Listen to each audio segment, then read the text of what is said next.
Assalamualaikum warahmatullahi wabarakatuh. Nama saya Alvin Rajak Dinata Putra dari jurusan Hukum Tata Negara kelas A. Di sini saya akan menjelaskan tentang hukum acara pidana. Pertama-tama, pengertian hukum acara pidana. Hukum acara pidana merupakan salah satu bentuk pembagian dari hukum pidana. Menurut Van Bemmelen dan Van Hattum, pembagian hukum pidana meliputi hukum pidana material dan hukum pidana formil. Pertama, Vos menyebutkan hukum pidana material termasuk Kitab Undang-Undang Hukum Pidana dan Undang-Undang Khusus Regulasi dan ketentuan perundangan lainnya. Hukum pidana formil mengatur cara pelaksanaan hukum sampai hukum acara, yaitu proses hukum. Hukum tersebut pada prinsipnya adalah Kitab Undang-Undang Hukum Acara, Undang-Undang RO, dan juga aturan perundang-undangan lainnya. Yang kedua, dalam buku ini penulis tidak akan membahas pembagian hukum material, namun lebih fokus pada pembahasan pembagian hukum pidana formilnya atau hukum acara pidana. Selanjutnya, fungsi hukum acara pidana. Hukum acara pidana sangat erat kaitannya dengan hukum pidana. Keduanya bisa dibedakan, namun sulit untuk dipisahkan. Sebelumnya, penulis telah menyinggung bahwa bekerjanya hukum acara pidana tidak terlepas karena terjadi pelanggaran hukum pidana. Dalam kurung hukum pidana material. Dalam artian, antara hukum acara pidana dan hukum pidana saling membutuhkan. Misalnya, seseorang telah melakukan pembunuhan, maka cara agar si pembunuh dipidana sangat membutuhkan mekanisme hukum acara pidana. Mulai dari penyelidikan, penyidikan, penuntutan, pemeriksaan sidang pengadilan, hingga penjatuhan putusan pemidanaan terhadap si pembunuh. Begitu juga sebaliknya. Tidak mungkin ada mekanisme penyelidikan, penuntutan, pemeriksaan sidang pengadilan, serta penjatuhan. Nah, dan juga tujuan hukum acara pidana, setiap peraturan undang-undang yang dibuat manusia selamanya mempunyai tujuan tertentu. Setiap orang yang berjalan melangkahkan kaki diarahkan untuk sampai kepada titik tujuan yang telah ditetapkan sebelum bergerak melangkahkan kaki hukum. Atau undang-undang yang tidak menggariskan landasannya tujuannya adalah hukum yang ngawur. Baik buruk ketujuan sasaran yang hendak dicapai oleh seperangkat hukum atau undang-undang dengan sendirinya ikut menentukan baik buruknya hukum dan undang-undang yang bersangkutan. Pengertian sumber hukum acara pidana adalah segala dasar atau acuan yang menjadi landasan berlakunya aturan-aturan mengenai tata cara penyelidikan, penyidikan, penuntutan, pemeriksaan di pengadilan, hingga pelaksanaan putusan dalam perkara pidana. Dengan kata lain, sumber hukum acara pidana adalah segala sesuatu yang melahirkan, memberi kekuatan, serta menjadi pedoman dalam pelaksanaan hukum acara pidana.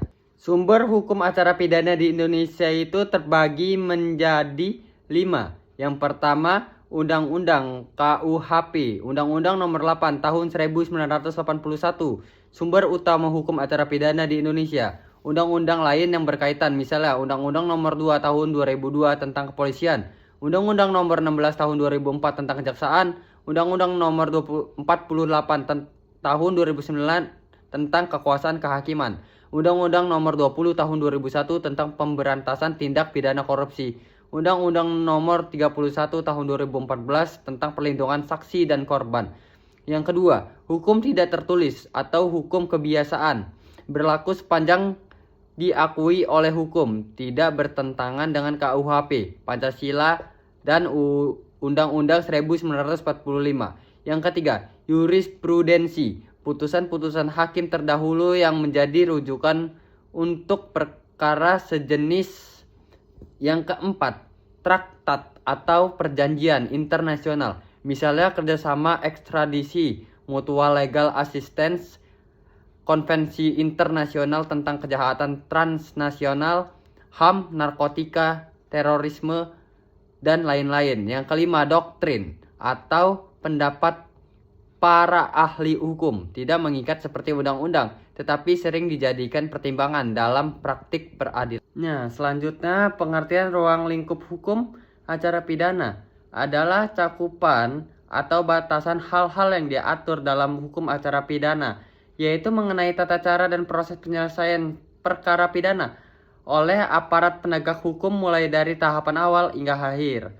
Dengan kata lain, ruang lingkup hukum acara pidana menjelaskan apa saja yang termasuk dalam proses beracara pidana, mulai dari penyelidikan, penyidikan, penuntutan, pemeriksaan di pengadilan, upaya hukum, sampai pelaksanaan putusan pengadilan.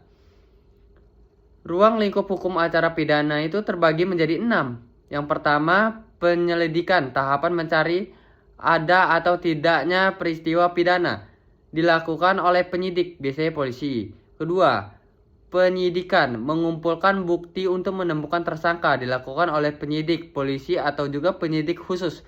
Yang ketiga, penuntutan, jaksa penuntut umum membawa perkara ke pengadilan untuk diperiksa. Keempat, pemeriksaan di pengadilan, sidang perkara pidana di hadapan hakim untuk mencari kebenaran material. Kelima, upaya hukum, banding kasasi dan peninjauan kembali bila ada pihak yang keberatan atas putusan. Yang keenam, atau juga yang terakhir, pelaksanaan putusan eksekusi, melaksanakan amar putusan pengadilan yang sudah berkekuatan hukum tetap. Sekian dari saya yang dapat saya simpulkan dari hukum acara pidana. Jika ada salah kata, saya mohon maaf. Saya akhiri. Wassalamualaikum warahmatullahi wabarakatuh.